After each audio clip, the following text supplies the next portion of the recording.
Today on the Car Critic, we're going to be reviewing the 2019 Mazda CX-5 all-wheel drive with the Grand Touring package. Let's get to it.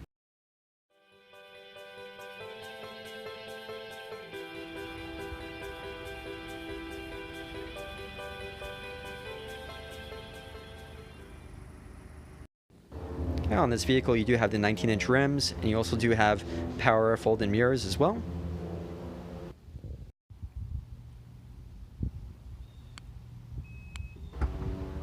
And in the back here you can see the dual exhaust, and you do have a power open-end tailgate. Inside there is a generous amount of room in the cargo area, and you do have attachments for up to 3 car seats in the back. Okay, now I'm going to give you a quick walk around of this vehicle at night. You see, just unlock the vehicle. Sorry for the glare from the camera. Go around back here. The taillights do look very nice. I'm going to give you some close-ups of the headlights and the taillights. Beautiful design in these headlights at night. Really want to show you guys this. Love the detail in it. And the taillights have the same type of design. All LED. You can see the instrument cluster has nice illumination, as well as the steering wheel switches. As you move over to the infotainment, it's nice and bright. As you move down, you can see the climate control area lit up, shifter, and down to the infotainment controller.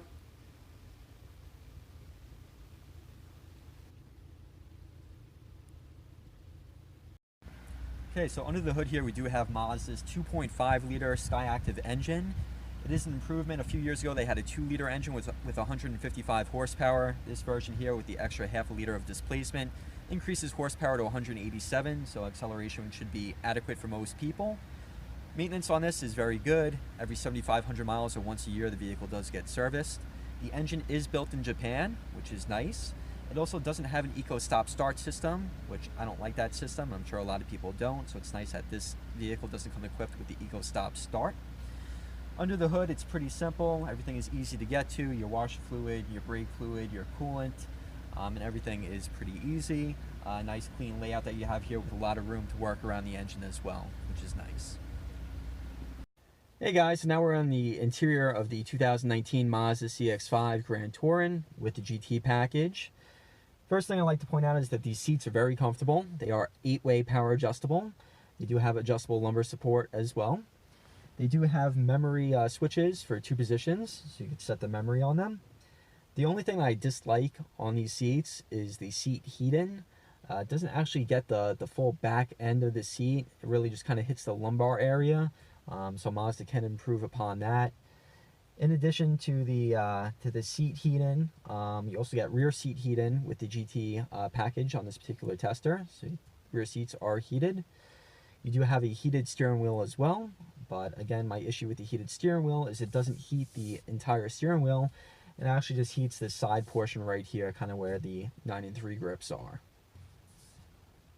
And as far as trim and fit and finish goes, it is very good in this vehicle. In fact, I dare to say it's probably the best in its class. Everything is soft touch from the dash down to the lower section down here by the shifter. Even underneath the infotainment center, it is soft touch. Doors up here are soft touch. You do have some nice stitching right here in a gray color. And also down below, you have a different tone stitching. This is actually a bronze type of orange stitching, which is very nice. It carries over to the center armrest as well as the seats throughout the vehicle. You do see some of this kind of fake metallic looking wood trim. So obviously doesn't look real, but it still does look pretty nice. And you do have these aluminum accents throughout the vehicle. You have the aluminum right here underneath that wood looking trim on the door handle itself, on the top of the window switches, around the center vents of the vehicle. Even on the climate control knobs, you have this knurled type of aluminum finish, and I do believe it is real aluminum.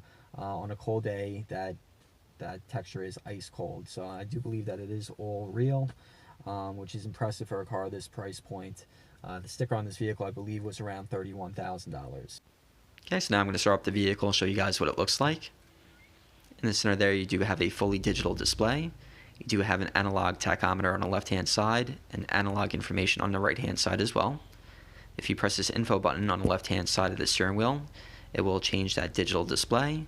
You can see trip A and also trip B. I am averaging 27 miles per gallon, which is pretty decent considering average is supposed to be 26. This is your adaptive cruise control screen. You can adjust that on the right-hand side of the steering wheel. You can see it gives off those little markers that shows you the distance to be followed. And up here you have the drive-in display, which is optional on this vehicle, part of the GT package.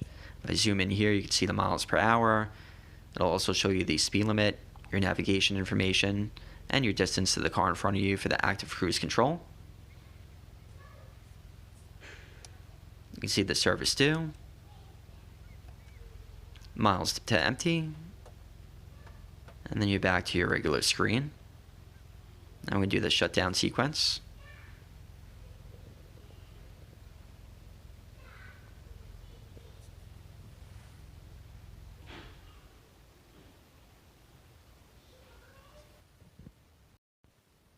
Okay, so next I'm going to show you the infotainment system on the vehicle. Start up the vehicle.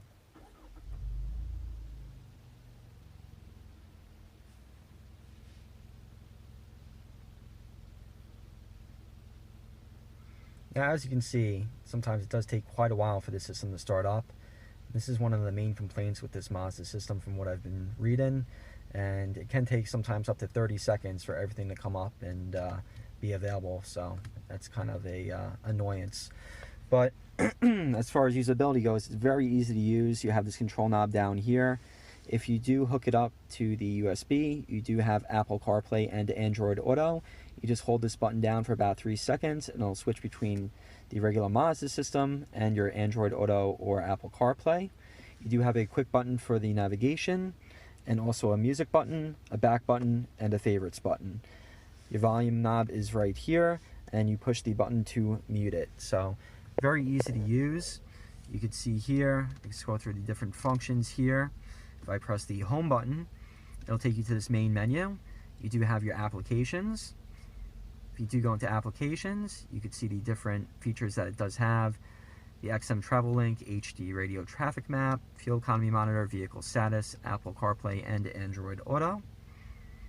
To go back to home, you do have your entertainment, which you could go to your AM, your FM, your Sirius radio, and your auxiliary inputs. Go back again, you could go to the navigation maps, which honestly I never use because you do have Android Auto and Apple CarPlay, and those systems are way better in my opinion. And then you have your regular settings menu, where you can change everything from the active driving display to your regular display, safety, sound, clock, and regular vehicle options.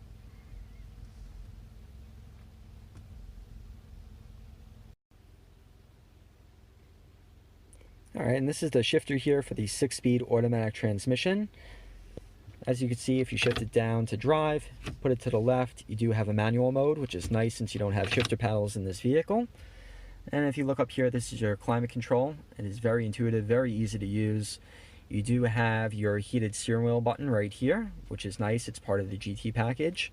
You do have your heated seats right here and your ventilated seats down on the bottom. And it is the same on the passenger side. Heated seats are up top, ventilated seats down on the bottom. You do have your front defroster, rear defroster, your recirculation button right there, fresh air button right there. You do have your AC button right there, fan speed, fan position, and also you have your automatic knob right here. So if you put on auto, you do have your dual zone climate control. You can sync it to make both temperatures match up. And that's pretty much it. So very easy to use system, very nicely laid out. I'm very happy with it. The ventilated seats do work very well.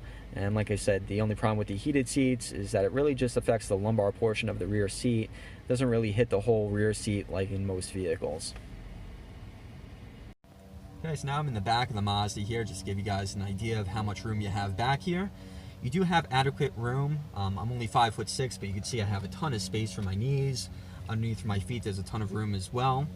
Back here is a pretty nice place to be. You have big speakers down at the bottom of the door for the Bose sound system, which is a 10-speaker sound system, which is nice. Over here, the trim and the stitching does carry over from the front of the vehicle. And over here for the armrest, you do have dual cup holders. You do also have heated seat buttons for the rear heated seats, part of that GT package. And over here, you do have a nice cubby with 2 USB ports to keep the kids happy in the back. You also do have dual vents back here. You cannot adjust the climate control, but it is nice that they do have ventilation for the rear seats as well. Okay, right here we can see the latch points for the child seats. Okay, now I'm going to see what my daughter thinks of the rear legroom and the car seat. Hello. Hi. What do you think about the rear space back here in this Mazda? I think it's comfy. Yeah? Yeah. And do you have anything to tell the viewers at home? Don't forget to subscribe and hit the like button down below. Thanks so much, sweetheart. You're welcome.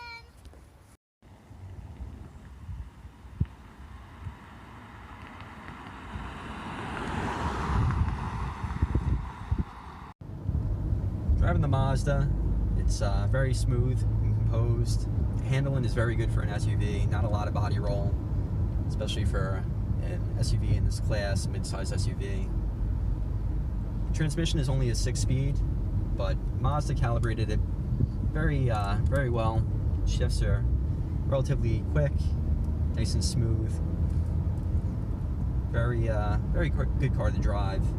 Good for an enthusiast, somebody that likes driving, but needs space to haul around their family and whatever else they may need. Soon we're going to be doing a quick 0 to 60, which you guys can see the acceleration on this, which isn't great, but at least you can see how it is. I'm going to put this thing into sport mode and end off with a 0 to 60.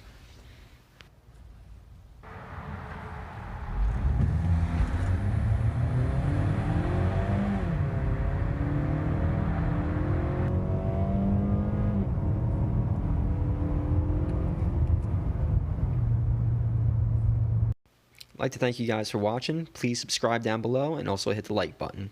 Thank you so much.